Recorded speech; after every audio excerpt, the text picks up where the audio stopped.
Theatrical experience ఇవ్వడం వేరే. Again I'm coating సమాజ వర్గంలో థియేటర్కల్ ఎక్స్పీరియన్స్. చిన్న సినిమా అన్నారు కాబట్టి సినిమాకి చిన్న పెద్ద లేదు ఇందాక రోజు చెప్పినట్టు. ఈ సినిమా ఇక్కడ ఐఎమ్ మార్కింగ్ థియేటర్కల్ ఎక్స్పీరియన్స్ మీరు రాసుకోండి అని చెప్తున్నాను అంతే. శ్రీదేవి గారు మేము ఆల్రెడీ స్క్రీన్ మీద శ్రీదేవి గారిని మిస్ అవుతున్నాం. మీరు ఆఫ్టర్ లాంగ్ టైం ఇప్పుడు మళ్ళీ చేస్తున్నారు అంటే మీరు కనిపించిన ప్రతిసారి ఒక చరిష్మా కనిపిస్తుంది స్క్రీన్ మీద. అంటే మీరు కంటిన్యూ చేస్తారు తెలుగు ఇండస్ట్రీలో ఇక మీదట ఎట్లా? అఫ్ కోర్స్ అండి, చేస్తాను. డెఫినెట్గా కంటిన్యూ చేస్తాను. అంటే నేను చెప్పినట్టు గ్యాప్ వచ్చింది ఈ సినిమాలో, కానీ ఐ వాజ్ ఆల్వేస్ పార్ట్. కానీ అది నాకు అనిపించలేదు ఎప్పుడు, బికాస్ మొత్తం ఫ్యామిలీయే ఇండస్ట్రీయే కదా.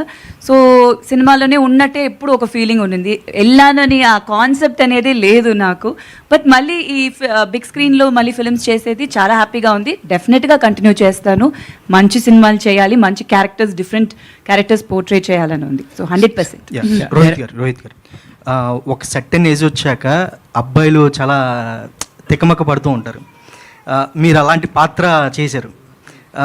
ఆ పాత్ర చేసినప్పుడు మీకు ఎలాంటి అరే రియల్ లైఫ్లో ఇలా కూడా ఫేస్ చేస్తారా ఈ ఏజ్లో ఉన్న అబ్బాయిలు, అట్లా ఏమైనా మీకు ఉందా? లేదు, డెఫినెట్గా అండి. ఈ సినిమా చూసి ఈ ఏజ్ బ్రాకెట్లో ఉన్నాడైతే కంగారు పడతాడు.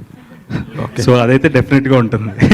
సో మీరు అలాగే కంగారు పడుతున్నట్టు. రోహిత్ గారు, డైరెక్టర్ గారు, ప్రతినిధి 2 హిట్ అయింది కాబట్టి ప్రతినిధి 3 ఏమైనా చేసే అవకాశం ఉందా? 3 ఎక్కడ హిట్ అయిందండి బాబు, నాకు తెలియదు. హిట్ కాలేదా? మంచి ఇంపాక్ట్ అయింది కదా. కాదు, నిజంగా సినిమా వచ్చిందని తెలుసో తెలియదో కూడా తెలియదండి. మీరు అన్నిసార్లు అడిగేసరికి ఓరే వచ్చిందా సినిమా అనుకుంటున్నారు. అయ్యో గ్రేట్ అండి.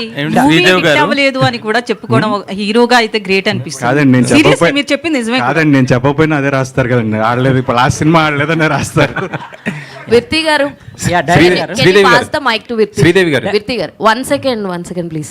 So hi, my self Hema